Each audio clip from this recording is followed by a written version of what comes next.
all, and welcome to today's online seminar hosted by the International Inequality Institute at the LSE. My name is Paolo Brunori, and I'm Assistant Professor Research Fellow at the International Inequality Institute. I'm really pleased to be chairing today's seminar. The title is A New Estimate of Inequality Opportunity Across European Cohorts, which is part of the International Inequality Institute seminar series. And today we are happy to host Professor Philippe Van Kerner. Professor Philippe Van Kerner is Professor of Social Inequality and Social Policy at the University of Luxembourg and at the Luxembourg Institute of Socioeconomic Research. He has been a scientific director and head of the Living Condition Department at LSE, and he has been a visiting fellow and research fellow at the London School of Economics, University of Leuven, University of Essex, in Mannheim, and is associate editor of the Journal of Economic Inequality. I'm really happy to host Philippe's presentation because it's gonna, after a decade in which we have been studying inequality opportunity using income data from 2010 and 2005, now we can move ahead and get a better understanding of what is happening in the continent to inequality opportunity. This event is in Zoom meeting. It's not in webinar format, so you can see the audience. We can interact. The speaker can interact with you. So, if possible, you're not washing your dishes, you please mute, but keep the video on if possible. As usual, you will have chance to ask questions to the speaker after the presentation, but if you have super important clarification to ask, you can ask both raising your hand and or writing a text in the chat. A quick mention to the upcoming events of the III seminars. We are gonna have an event the 23rd of November, same time, about shaped in depth global capitalism, economic crisis, and penal politics in Greece. I will now hand over to Professor Van Kerner, and many thanks to all of you for joining us today. Well, thanks very much, Paolo, for this very kind introduction. Okay, let me set this up.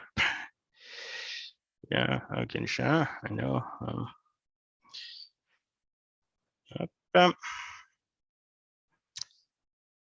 That should be it. Can you see my slides?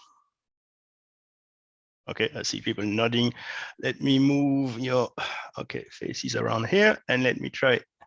Okay, I will try to keep an eye on the chat while I talk. Don't worry, Philippe. I don't promise I'll be responsive. So I think if there's anything pressing clarification question, it probably is better to raise hand. I mean, virtually, otherwise for sort of observations and stuff that can be postponed, I'd suggest to use the chat box. So I'll try to be multitasking. I know I'm very bad at it, so I don't promise any good outcome of that. All right, so let me get going. So again, thanks very much for giving me the chance to actually give this talk in this in this format. I wish I'd been able to come to London and meet you all good fellows. But well, I mean, like, as we say, I mean, faut de grive mangeons des merles. So this talk is about new estimates of inequality of opportunity across European cohorts. And you'll note the brackets and the qualifications and some insights on long-term impacts of educational policy. And I can already tell there is not going to be an extremely lot on the last point, but I think this. Well, at least I hope there's going to be something interesting in the first part of the talk here, and obviously, you should be telling me that it's a bit daft to present work on inequality of opportunity in front of people who actually know a lot more than I do about inequality of opportunity. So, but I still think there's possibly something interesting, and I hope you'll be able to tell me whether it's all nonsense or whether there's indeed something interesting in this work. So what this work is, I see it more like more like Spanish tapas. I mean, there's a set of I think there's a set of interesting points, interesting contributions, both methodologically. Some descriptive statistics and a little bit on perhaps more mechanisms when we think in terms of inequality of opportunity. But I wouldn't claim that there is one big message that we're trying to get across in that paper. But still, I think I quite like some of the contributions, and but you'll tell me if you're convinced. So this is joint work with Francesco Andreoli, Alessio Fusco, and Irina Kizima, and of course, none of them bear any responsibility for any mistakes or plain nonsense that I might be telling you today. So what's the what's the objective of the paper I'm presenting? Well, as I say, we do multiple things, but essentially there's two parts. So first of all, we're sort of providing new estimates of inequality of opportunity across European countries. And that's following upon, a long series of papers that have used EU-SILC data to get estimates of inequality of opportunity across Europe. Well, what we do, as what Paolo mentioned, well, we're sort of using new data, some fresh data, to sort of update some of those estimates. But we try to do more than that. So, and I think one point that we're trying to make is that we want to have, that we're not so convinced by the way age has been treated in much of the literature on inequality of opportunity so far, and we try to claim in the paper that the most relevant approach to handling age in inequality of opportunity is by looking at birth cohorts. So what we do, we're trying to get estimates of inequality of opportunity within a large set of EU countries, but estimate inequality of opportunity by birth cohort. But of course, doing that is a little hard given the sort of the size of the data that's available in EU-SILC. So we are proposing some form of semi-parametric model to do that, and so we propose a sort of a distribution regression model, a semi-parametric distribution regression model, to sort of get at those estimates by birth cohort when we have potentially many circumstances and not super large samples. And so I'm going to try and show an application of distribution regression that I think is useful in this context. And then while doing so, we sort of, we came across the work of Paolo and colleagues that sort of warned about the problems of the upward bias in IOP measures. I mean, we all know about the problem of downward bias in IOP, which I'm going to get to in a second. But there's, we tend to be much less aware of the problem of upward bias in IOP measures, and so trying to address that in our estimations, we sort of, I think we come up with a very simple correction for this upward bias, and one which I would be very happy to have your feedback upon in a second. So you see, that's the first part, is really looking at the data, sort of coming up with new sort of descriptives on inequality of opportunity. But while doing so, I think we're suggesting in the paper a certain number of ways to do that, which I think are sort of original and potentially interesting. Now, in the second part, which I'm not going to spend a lot of time talking about today, we are trying to get a little sense of the mechanisms and so the sort of understanding what's behind differences in inequality of opportunity across countries and across cohorts in our context. And what we are trying to do is look at, we're trying to get a sense of the effect of key educational policies, not affecting children as is usually done, but affecting parental education. So educational policies that is sort of working upon the circumstances of individuals, not upon their outcomes directly. So we're trying to see whether educational policy variations across countries and over time affecting parental education, whether we're trying to assess whether and in what direction it may or it seems to influence the inequality of opportunity in the offspring generation. And this is entirely reduced form. It's as it turns out completely non-causal. It's just purely descriptives and for reasons which are going to be obvious. And once I present that, and I'm not saying more. I'm waiting for the presentation to show what we get here. All right. So okay. So I'm going to first talk about this measurement, a bit of recap of what IOP is and how we approach it, and then the rest will be running through the descriptives and our results. All right. So first things first. A quick recap of what inequality of opportunity measurement is in a nutshell. Well, essentially, the idea is that we're essentially getting at the extent of unfair inequality in a, say, particular country at a given point in time. And the idea is that, well, unfair inequality is sort of inequality of whatever outcome we are interested, say earnings or incomes in adulthood.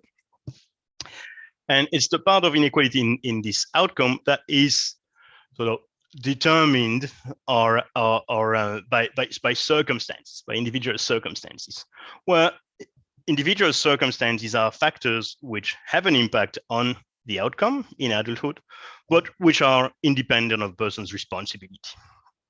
And the obvious variables that people have been looking at is, well, one's own parental education and the socioeconomic background, one's own gender and ethnicity or parental education, and there's lots and lots of variables that one could think of as circumstances, so as variables that affect a person's outcome when his or her is an adult, but that has nothing to do with one's own choosings or decisions. Okay, of course.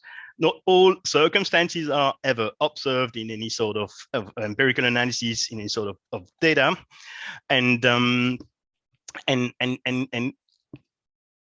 usually, I mean, the interpretation of that is that what we can get at once we sort of control for the effect of the observable circumstances is some sort of measure of the lower bound of inequality of opportunity. So the inequality of opportunity can be ascribed to the circumstances we observed, but would typically argue that there are many more circumstances which we don't observe, and if we would have a much higher level of much higher estimates of inequality of opportunity. So it's generally admitted that the standard approaches to measuring IOP is actually a lower bound. All right, so if we start looking at how we like to represent that that approach is through these quantile functions here. So if you look at this diagram, so what we have here is that each line on this diagram is actually a set of is actually representing a particular set of circumstances. And these can be combinations of circumstances. So one line could be, this line here at the top could be, a group of people whose both parents are highly educated, and who is, let's say, say white male, for example, in a European country at a given point in time. Okay, so each line represents a different group of people, a different group in the partition of the population across circumstance groups. And what we are showing here is the corresponding quintile function for that particular group, or the pence per rate, if you like. So we see that there's obviously variation in the incomes of people within a given group. So there's lots of variations from those at the bottom here to those at the top, and that's observed across each of the different groups. But there's also differences in the quintile functions across the groups, and that's reflecting the effect of circumstances on outcome. No, from that point on, from those quintile functions, while we typically follow Römer's approach and sort of ascribe some sort of effort level to the position within one's own distribution of circumstances, okay, was on some type of circumstances.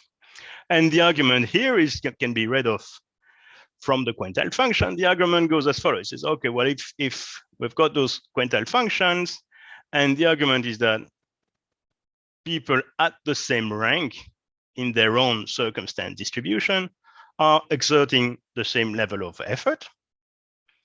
And so any sort of variation that we observe between people that exert the same level of effort, so any variation in the outcomes that we observe for people who exert the same level of effort, is unfair, may deserve compensation. And so the idea here is that any sort of vertical differences between those quintile functions are unfair and reflect inequality of opportunity. Okay, so we're comparing vertically people exerting the same effort, but showing, obtaining a different level of income because of the different circumstances. Now, having from that point on, so say, okay, well, now we know what we want to see, what is fair, what is unfair in those set of points. What we want to know is essentially how much of overall inequality. So if you think of overall inequality, you could think of, people located along those lines. So for every circumstance group, you'd get a continuum of individuals, right? Okay. And, if you sort of move the incomes of those individuals along the y-axis here, you'd get something that, if I draw it right, you've got a distribution, a density distribution of incomes, okay? And inequality in that unconditional distribution would be overall inequality. So what we're trying to do is, well, how much of this inequality in this overall distribution is driven by variations in incomes along quintile functions, and how much is due to variations in income between the different quintile functions, the quintile for different circumstance distributions. So how much of inequality in that distribution is driven by differences in the quintile functions along the vertical dimensions here. Okay, so how do we do that typically? Well, what we do is determine a certain number of counterfactual distributions from those observed quintile functions for each circumstance, and construct counterfactual distributions which would either switch off any sort of inequality of opportunity.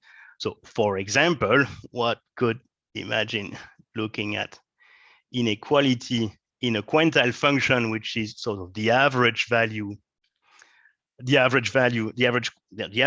the quintiles at any quintile point, and look at inequality in this specific counterfactual distribution. Okay, and this one may have a distribution that looks like this. So I'm probably very badly drawing that. So that distribution here would have no inequality of opportunity. There would be no difference along the quintiles. So comparing inequality in the total to inequality in this counterfactual in the absence of inequality of opportunity is an indication of inequality of opportunity. So that's an indirect way to look at it, sort of construct a counterfactual distribution where we sort of switch off any sort of unfair inequality. The other approach would be a direct approach, where instead of drawing that counterfactual distribution, we would create a counterfactual distribution where we eliminate all variations by effort level and only retain variation by circumstance level. And the typical approach here would be to actually assume that within a circumstance set, all respondents have the same income, have the average income, and we'd end up with something like this, where actually you'd substitute every quantile function by a flat quantile function where everyone's paid the same, everyone's paid or getting the average income. And we've got a distribution which is much more constrained here, and that's a direct measure of inequality of opportunity. It's inequality that is driven, but that is observed by looking at the inequality in the average of the incomes in the different circumstances. Okay, so you get the idea. On the basis of those quantile functions for the different circumstance group, we generate various counterfactual distributions in which we either switch off any sort of variations in income that's due to effort, or switch off any variations that's due to circumstance and use that to evaluate inequality of opportunity. So there's different ways to do that, and usually labeled ex ante or exposed, direct or indirect. There's absolute and relative. There's a whole range of approaches. So you see, essentially, the starting point is to have those estimates of the quantile functions, and we can then explore a range of IOP measures. Problem is that we need to get an estimate of those quantile functions. So obviously, if there's lots of data, or there's few circumstances, I mean, it's absolutely straightforward to draw a quantile function for people within each circumstance set. But obviously, as soon as the number of circumstances grow large, or if you have circumstances which are continuous in their definitions, or if you have the sort of samples that we usually work with EU-SILC, well, there's not much you can do in terms of doing that. So you'd need some sort of model, some sort of specification, regression assumptions to actually get at those estimates. And it's completely straightforward in this approach, where we actually only need a conditional average. So you only need the expectation of income for each set of circumstances. Okay, these conditional expectations, totally straightforward. That's what a plain OLS regression analysis does. Put the circumstances on the right-hand side, the outcomes on the left-hand side, and actually what you get in doing those sort of regressions is getting at those expected values. Now, if you want to work with some sort of be more flexible, so that would be the so-called ex ante direct approach. But imagine you're still are interested in sort of the exposed approaches or indirect approaches or other ways to actually get at inequality of opportunity. You really need an estimate of the conditional quantiles. And if you need an estimate of the conditional quantiles, well, you need to resort to other methods. And so that's what we recommend to do. What the approach we're doing here is we essentially estimate these conditional quantile functions by distribution regression. And it's sort of semi-parametric in the sense of we're not imposing any specific parametric functions for those quantiles, okay? But we are imposing some sort of linearity assumptions in the way we relate the circumstances to the quantile functions. And that's going to be very similar to what you do in the typical quantile regression analysis. It's just slightly different and slightly better for reasons which I'm going to explain in a second. Okay, what we do to do that? Well, we want estimates of those conditional quantiles. Well, let's start by flipping this graph. So you see, that's just the thing flipped. And if you flip it, obviously, as you all know, you get the CDF, you get an empirical, a cumulative distribution function. Okay, here, okay, that's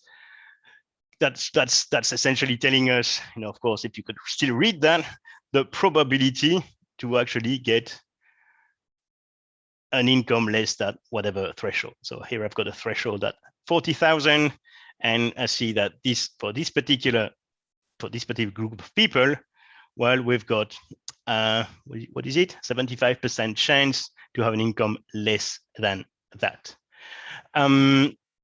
So that's obviously the best of group. If you look at the worst of group, which in the worst of group, that's the one at the top here, well, they have more than 90% chance to have an income less than 40,000. Okay, so, and what we're going to do is we're simply going to estimate those probabilities for a grid of different thresholds. Okay, that's what we want to do here. Estimate those probabilities for a grid of different thresholds. And by connecting those estimated probabilities and flipping, I won't be able to say that, so forget it. You get the gist. By inverting the graph, there we go. You're going to get an estimate of the conditional quantiles. And of course, estimating those probabilities, well, is completely straightforward. We all know how to do that. We just fit a linear probability model, a logic model, a probit model, whatever you like. It's just a binary choice model once you do that. So you'd essentially predict the probability to be below any sort of income level conditional on the range of circumstances. And then, of course, that's just a regression analysis. So you can specify the way the circumstances enter the equation the way you like it, either completely additively, you can add interactions, you can have something that's fully interacted, in which case it becomes completely non-parametric. And of course, if you are interested in implementing penalization, you can also implement penalization in that setup, etc., etc. So that's all very simple, and that's what I sort of explained that here. So essentially, we're estimating these conditional quantiles by estimating first the conditional cumulative distributions by fitting a range of probit regressions conditional on the circumstances. Well, it's kind of nice. I mean, that's just a straightforward extension of the usual ex ante direct approach. It's kind of nice because estimation is straightforward. It's quite fast. It's actually faster and more stable usually than what you can find with quantile regression, which actually would do something very similar. And as it happens, it usually provides a better fit to the data than actually running quantile regressions for reasons related to kinks in some let's say at lower levels of income, or if there's censoring, which is much better handled with those distribution regression approaches. Okay, so very simple. So I think that's our first sort of little contribution. There's the first set of tapas and the tapa that you can eat is sort of think of using that sort of approach to estimate the whole range of inequality of opportunity measures, rather than just sticking to the usual ex ante direct method. Okay, now we know how we do that. So with those estimates, we're going to estimate a whole range of IOP measures, exposed, ex ante, and direct and indirect, which I'm going to explain afterwards. But still, we need to face the problem of the upward bias. So what's the upward bias? Okay, Paolo, you'll correct me if I don't explain it right. Well, the upward bias is actually very simple. It's the idea that if you just add in your analysis circumstances, you're going to mechanically increase inequality of opportunity. It cannot decrease by considering more circumstances. At best, it makes no difference if the circumstance is irrelevant. And I mean, an irrelevant circumstance is one that's actually unrelated to income. Okay, but adding circumstances is going at best to increase your estimates of inequality of opportunity in finite samples.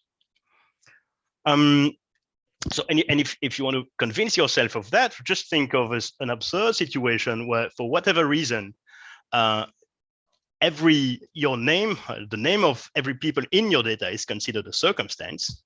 Obviously, there's only one person in every circumstance set, and so there's no more inequality of opportunity because the entire inequality in the distribution is attributed to circumstance. So we are, by considering in this silly example, irrelevant circumstances, we're sort of annihilating any inequality of opportunity analysis. So that's a sort of the extreme cases, and that's effectively what happens when you add irrelevant circumstances. Okay, the problem might be okay, very bad or not very bad. That's an empirical question, and as we're gonna see, it's potentially very significant. And that sort of goes in the other direction of the idea that what we get by not observing all circumstances is a lower bound into measures of inequality of opportunity.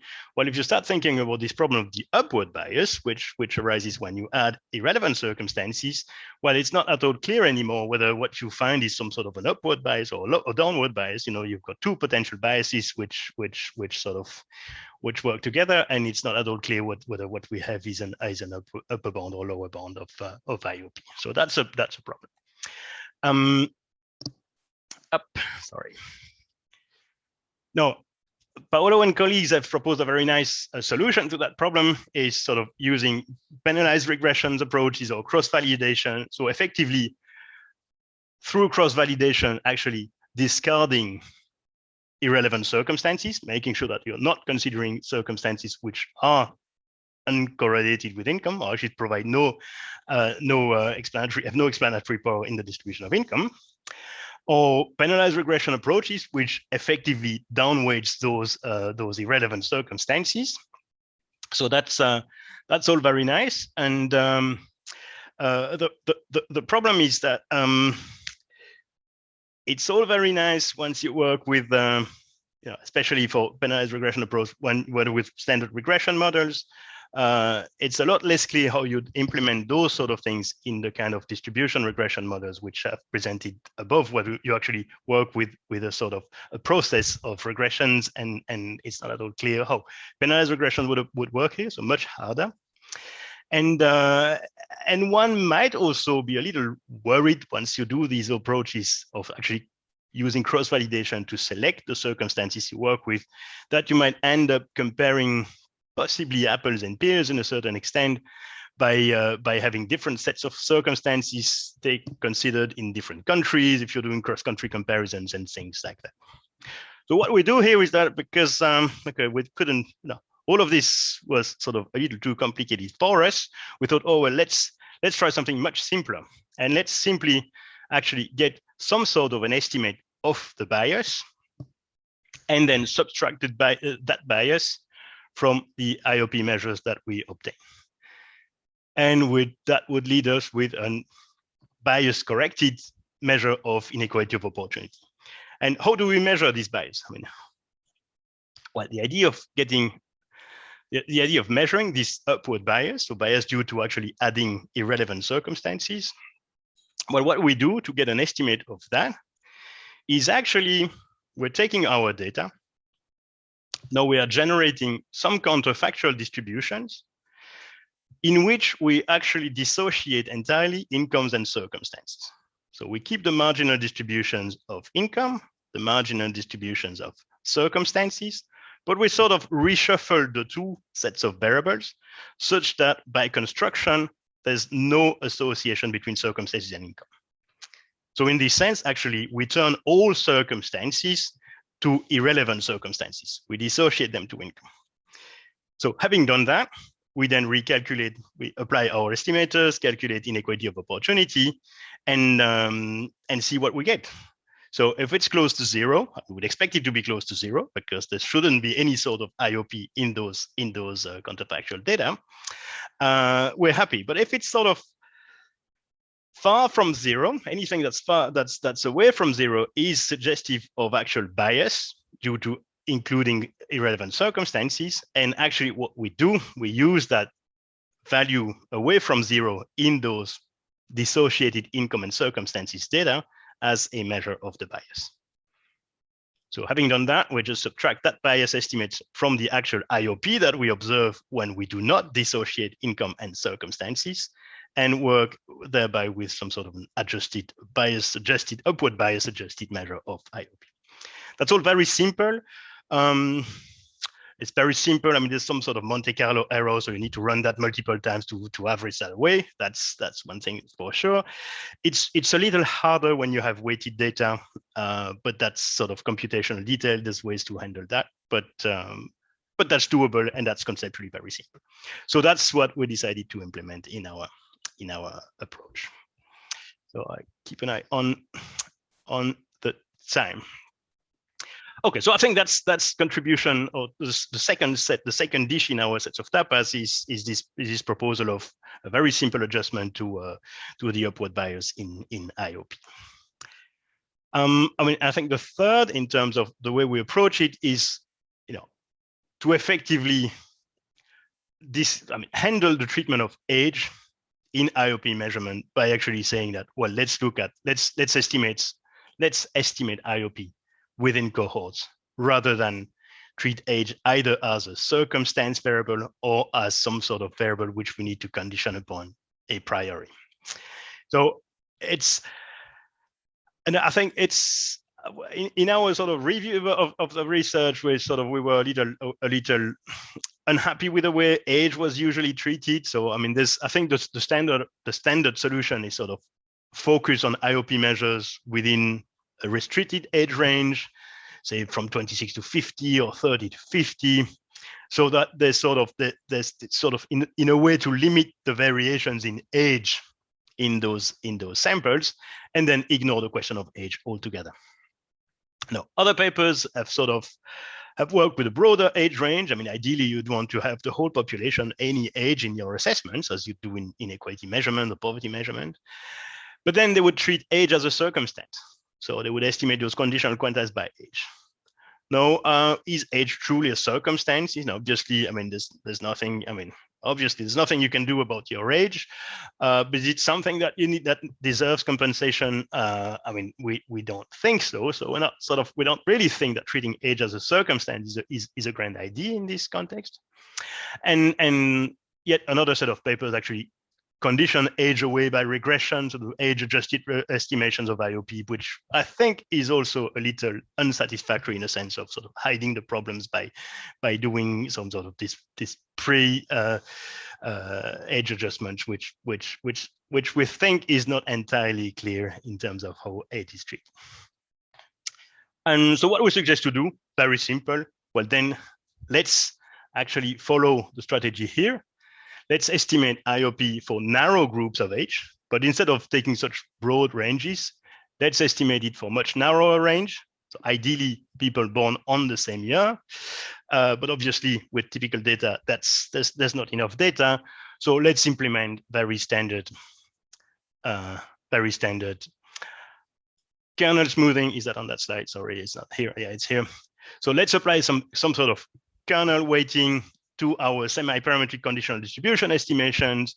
So we're effectively select people within a moving window of birth year and estimate our IOP measures among groups of people of approximately the same year.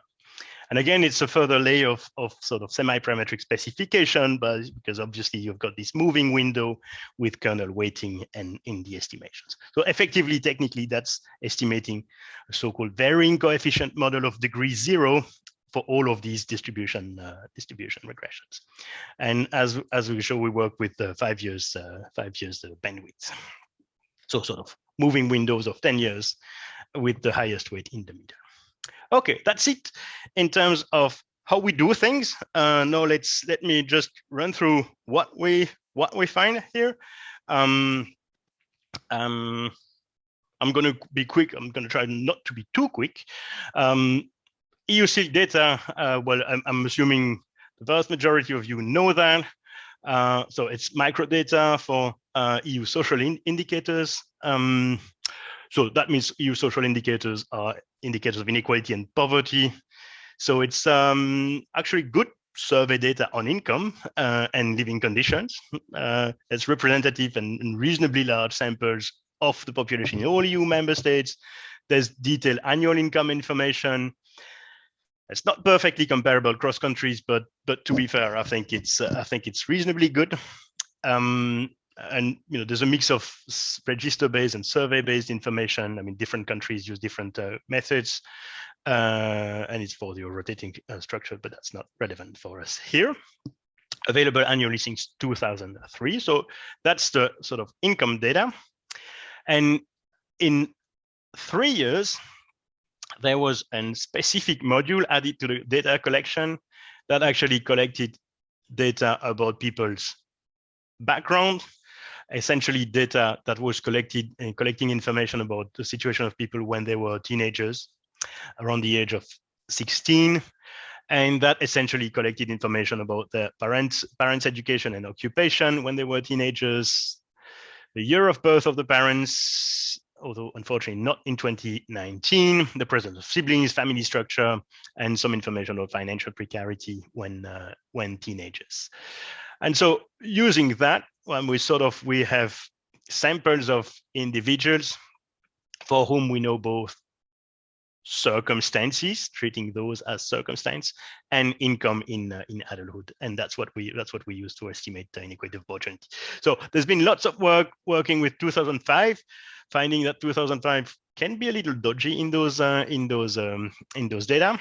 A lot of work on 2011, which turned out to be apparently much more reliable in the measurement of parental background. And now there's these new data collected in 2019, which have just been released last year. And that's I haven't yet seen estimates of IOP using those that module, so it's sort of, in a sense, it's what we're going to produce this fresh data, and we're going to see what happens when you look at this new module. For the rest, what we do is very standard. So we look at household disposable income, adjusted for family size, and we work with circumstances which are essentially one's own sex, father's and mother's education in 4 groups, so low, middle, high, or unknown, for people who actually don't know their parents. And we add the country of birth of the parents, and the occupation of the parents, the presence of siblings, and family composition when teenager. And we use the Gini coefficient as inequality functional throughout, but that you might want to use a different one if you liked.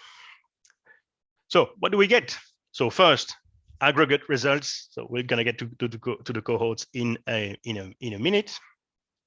Well, things like that. These are our estimates of conditional quantiles functions for different combinations of parental education and gender. I mean, this is only parental education and gender, and that's Spain. Okay, that's the case to Spain. So you see, the wider is the variation, the larger is inequality of opportunity, if you like. And we've got Spain and France, so our 2 estimates, and you see that the shape of those conditional quantiles are actually quite different. So you see, in the case of Spain, there's less inequality, less variation along each of the quantiles. Now in France, you see there's the quantiles shoot up quite significantly at the top. That happens much less in Spain.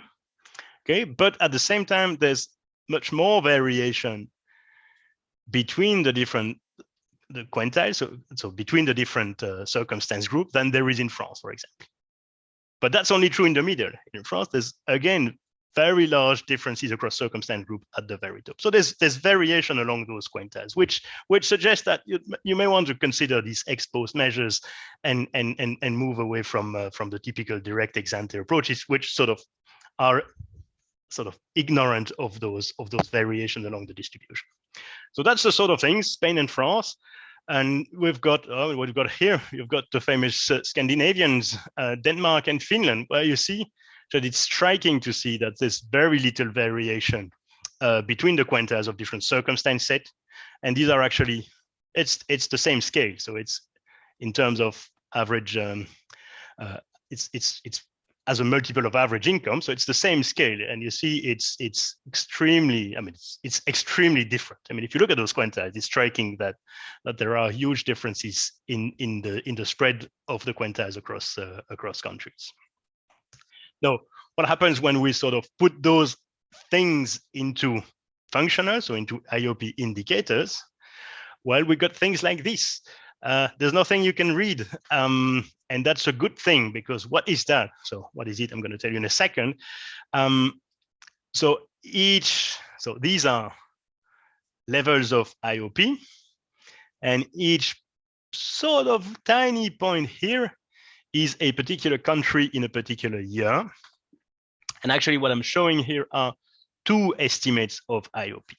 So what I want to show is actually whether our distribution regression approach is actually so very different, is any different from the typical regression-based, OLS-based direct ex-ante approach. And what we see is that, so the length of the segment here is the discrepancy between those two approaches. Plain OLS, as is usually done, versus deriving it through the distribution regression, inversion of quantiles, etc. The good news is that they're pretty much almost the same. So this suggests that, in terms of the simple measures, the complicated approach leads to the same thing.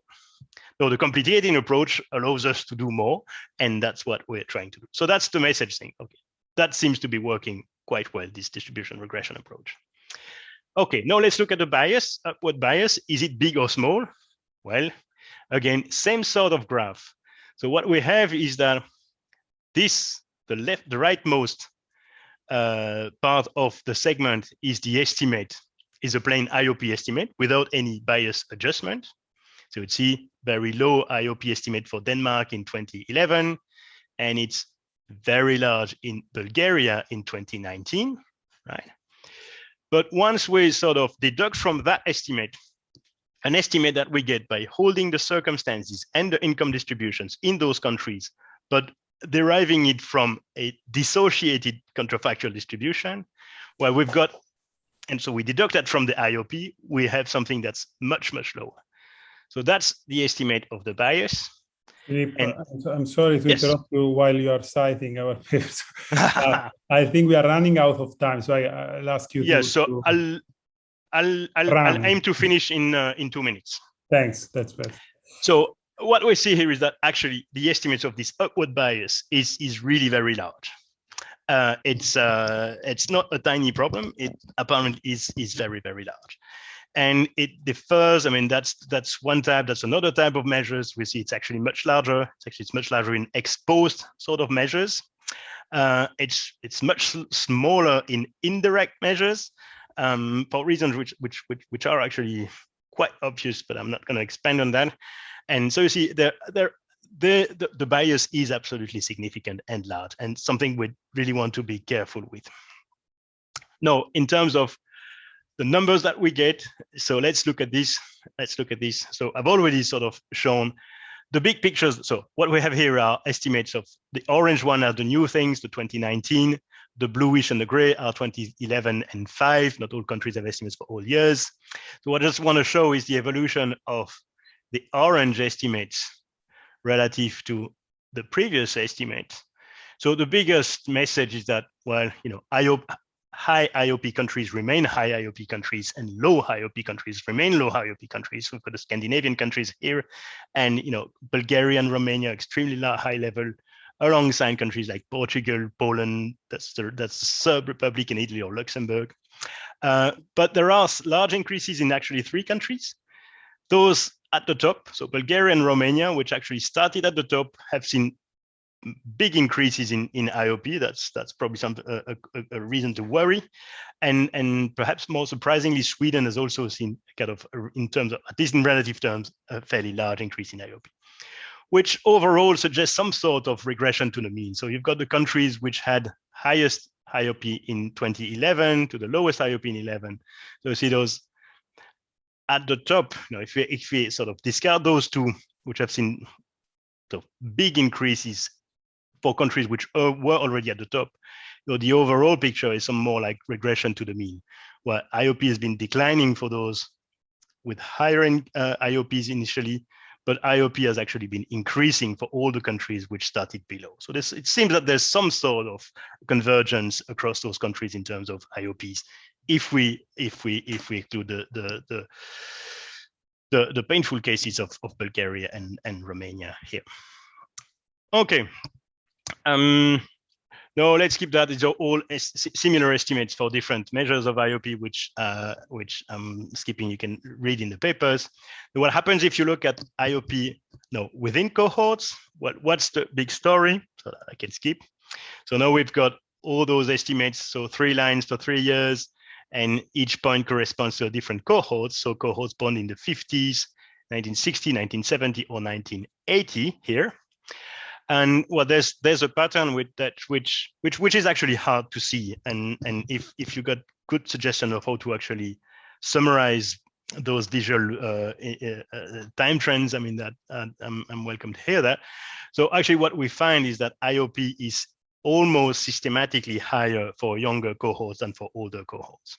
Pretty much all of the countries. And that's partly, of course, an age effect, but that's not only an age effect, because the age effect would be sort of the vertical differences between the points, which definitely is not explaining all of the variation across cohorts.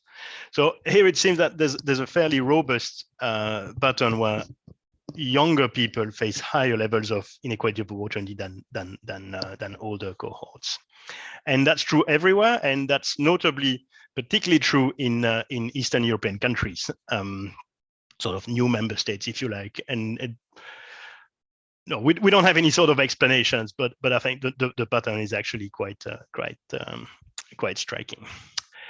Now, can we relate that? So those estimates of inequality of opportunity by cohort to sort of educational policies that affected parents of those kids of different cohorts. Well, mechanically we can. So that's the sort. Let me skip the mechanisms. Mechanically we can. So we have people observed in 11 and 5. Unfortunately, 2019 doesn't have information of the parents' birth year. We can link those people to the birth year, to their own birth year. Okay, these are the different cohorts. And these kids, we can actually also relate that to the birth year of their parents, which varies, because of course people don't have the kids at the same age. So we've got some sort of variation in the birth year of the parents of those different cohorts.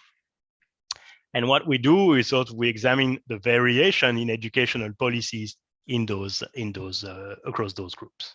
And the key educational policies that we look at are, duration of compulsory education. So how many years are you forced to stay in the classroom, or the school leaving age, minimum school leaving age. And what we find is that there's some minimal relationship. There's a relationship. It's downward sloping. So the longer you force parents into the school, the lower is inequality of opportunity among the offspring generation. But that's a very weak relationship, and it's mostly driven by between countries variation. You had Portugal with very low compulsory education and very high inequality of opportunity. The pattern for many other countries is very weak. Variation within country is actually new. So there's very weak. There's some sign of a relationship, but one which is actually very, very weak. And I'm skipping that. It's just saying the same thing. So that's it. As I said, a bit of tapas, a bit of different things.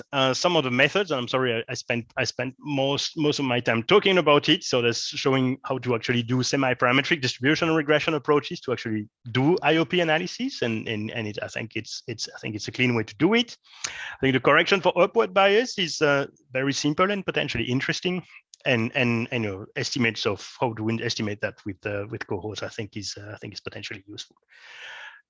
Convergence in new estimates of 2019, if you're interested in what's going on in IOP, and then an upward bias, an upward trend in IOP estimates by cohorts, and very weak evidence of relationship to educational policy.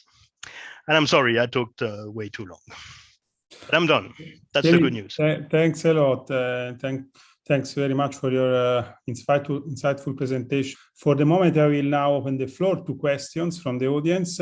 And we already have Guido, who has raised his hand. So please, Guido, go ahead. Thanks a lot. Thanks a lot for organizing, and thanks a lot. Hello, Philippe. Nice to see you. Very interesting talk. Nice to see you. So I have two more comments than questions, or one is actually a comment, the other more a question. So the first one, when you said that we don't want to compensate maybe differences by age. So I think conceptually this somehow bites with the last part, right? Because this is what you are analyzing at the end, because actually differences by age are differences by circumstances, by the whole environment, right? So I think conceptually, just in a way this is argued, maybe you could think about this. The second point is about the last analysis by cohorts. So when you look at when the variation within cohorts is by parents' year of birth, I think you have also there some variation by birth order, right? So, and this is a further circumstance. which where is additional to this educational policy and everything. So maybe you could think about this as well. Thanks a lot. Thank you. So yes, so so very briefly, I sort of am not fully, I don't fully agree, I think, with the point of that age. The way we treat age is actually as if we treat it as a circumstance, because when we're estimating different measures, I mean, for different age groups, we've got different measures. Whereas treating age as a circumstance, we're sort of incorporate age into an aggregate measure for the overall population, where age is sort of subsumed into it. So it's slightly different, I think. And yes, birth order is that's a very good point. And of course, the oldest parents are those for kids whose birth order is most likely to be higher. But actually, the age of the parents at the birth of the kid is another circumstance, which is obviously directly correlated with that, and that's that possibly partly explains why we hardly see anything. I mean, but yes, very good point. Thanks, Chico. Do you want to go? Thanks, Philippe. That was very interesting. Two points. One on this age thing that we were just talking about, age and cohort. I just think, I think you know this, but I think you have to be very careful with using the terms age and cohort, because you've got both effects, as it were, right? So you have them at one point in time, and they have different ages. We know since Becker and Tomes that you have a trajectory over time of your earnings, and so age, there'll be age effects, but there may also be cohort effects, which are different from the age effects. You can't separate them here. So you've got to, when you say younger people, it could be because they are younger or because they are of a different cohort, and we can't tell, right? So that's obvious, I guess, but just to say. Now, the other one, which is more a methodological question on your bias correction, on your correction for upward bias, and maybe I misunderstood what you're doing, but I guess what you're doing is you're keeping, let's think for a moment of the types or the groups, as you call them, and you are replacing those people with a random selection from the data, right? So you've got the data, and you say, okay, now they are all associated. So this type here, which I don't know, is white males from educated parents, but now, and there are 23 of them. And now I'm going to draw 23 from the population at large instead. Is that more or less what you do? Yes. That's the idea. Let's you think of the groups, and then you sort of reassign them incomes from draws in the population. So my worry is, and this may be completely misguided, but that you are possibly overcompensating for the bias, in the sense that some of the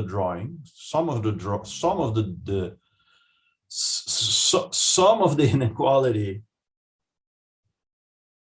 in the types, so you're still going to draw some people who belong to the same type.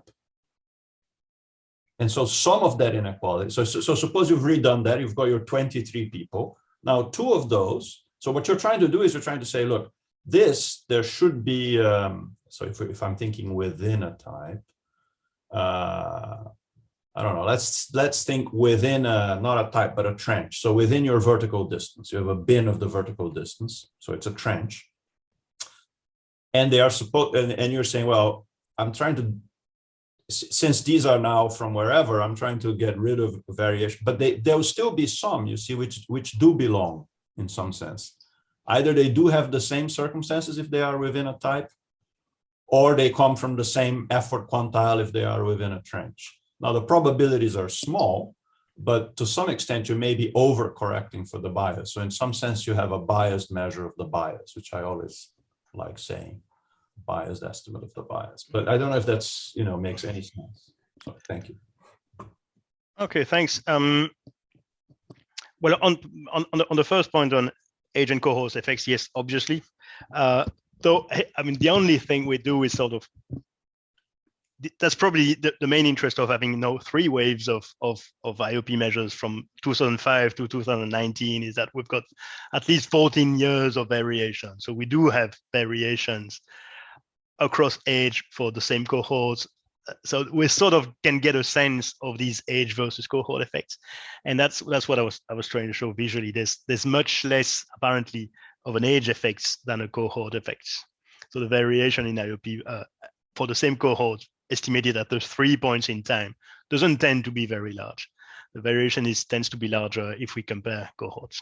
It's not perfect because they're not measured at the same time, and it's definitely not what the ideal way to do that. But that's the interest of actually having 3 points in time in those cross sections. And now on the bias, I'm not actually sure, because I would have the opposite intuition. As if we sort of made sure that in our random draws, we sort of made sure that none of the incomes of the original data are drawn again in the random set. We sort of introduce not independence, but negative dependence. We don't want to introduce negative dependence in our simulations. We would really want the incomes and the circumstances to be independent rather than negatively dependent,